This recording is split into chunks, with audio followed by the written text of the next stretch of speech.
Para sa mga kasal na gustong maging single ulit, agaw pansin ang alok online na deletion of marriage. Pero ang tanong, legal ba yan? Inimbestigahan niya ng inyong Kapuso Action Man.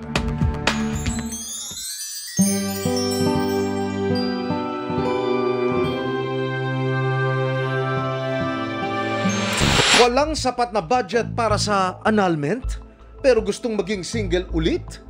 Deletion of marriage ang alok ng post na ito online sa halagang 35,000 piso. Isa ang OFW na si Cynthia, di niya tunay na pangalan, sa mga nainganyo sa post. Mahigit isang dekada na raw kasi siyang hiwalay sa mister.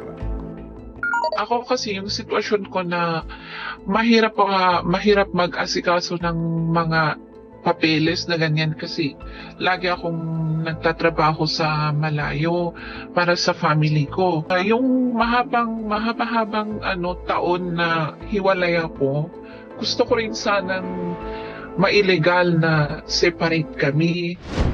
Hindi na raw daraan sa korte at no appearance needed. Sa presyong abot kaya, pwede na raw magpalit ng civil status.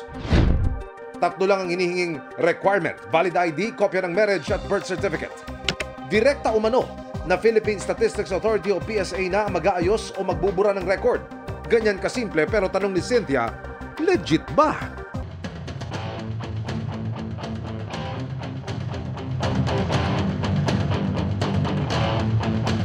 Dumulog ang inyong Kapuso Action Man sa ahensya ng gobyerno na pwedeng tumugon sa naturang hinaing.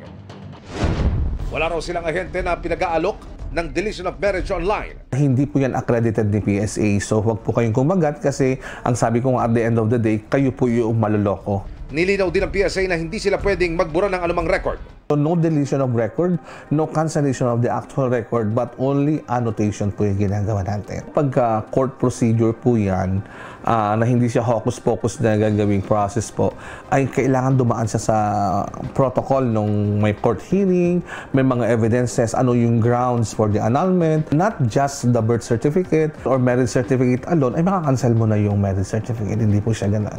May mga lumapit na umano sa PSA na nabiktima ng ganitong alok online, kaya paalala nila sa publiko.